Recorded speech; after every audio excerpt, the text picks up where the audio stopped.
बिस्मिल्लाहिर्रहमानिर्रहीम अस्सलाम वालेकुम। दुरूद इब्राहीमी का मुआजिज़ा। गुलजार अहमद गुजरांवाला से फरमाते हैं कि मैं एक इदारे में मैनेजर हूँ। पिछले दिनों मेरे पास एक आदमी आया। वो मुझसे अपने कुछ कागजात लेने आया था। मैंने उसे कहा, आपको तो कई साल पहले कागजात वापस ले लेने चाहिए थे। आप इतनी देर से क्यों आए? कहने लगे, मेरी नज़र बंद हो गई थी और मैं मुकम्मल तौर पर नबीना हो चुका था।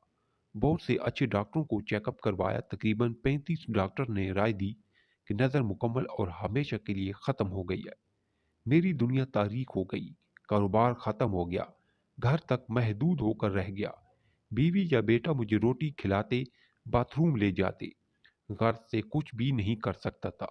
मैं तरीक दुनिया का मुसाफिर बन चुका था, जिसको डॉक्टर ने भी मायूस कर दिया था। फिर एक दिन मुझे किसी ने कहा, तुम दरूद शरीफ पढ़ो। चुनाचा मैंने दरूद इब्राहीमी पढ़ना शुरू कर दिया। मेरे लिए दिन रात बराबर थे। न अखबार, न टीवी, न कारोबार, न सहर व तफरी, न दोस्त अहबाब, न ही गप शप। मैं सारा दिन दरूद शरीफ पढ़ता रहता था। दिन रात सोते जागते, उठते बैठते, चलते फिरते, वुजू बेवुजू, बिला तदाद बिला हिसाब, बस मैं था और दरूद शरीफ था। फिर एक दिन अचानक मुझे रोशनी सी महसूस होने लगी।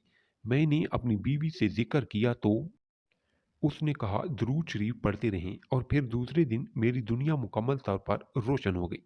मुझे सब कुछ नजर आ रहा था। न दम, न दवा, न टीका, न ही कोई टांका। दरूद शरीफ ने मेरी दुनिया रोशन कर दी। और आजकल मेरा कारोबार भी है, सफ़र भी करता हूँ, अखबार भी पढ़ सकता हूँ, ऐनक की ज़रूरत नहीं पड़ती। अल्लाह को याद करें, अल्लाह का होकर देखें, फिर देखना हर इसम इसमें आज़म होगा।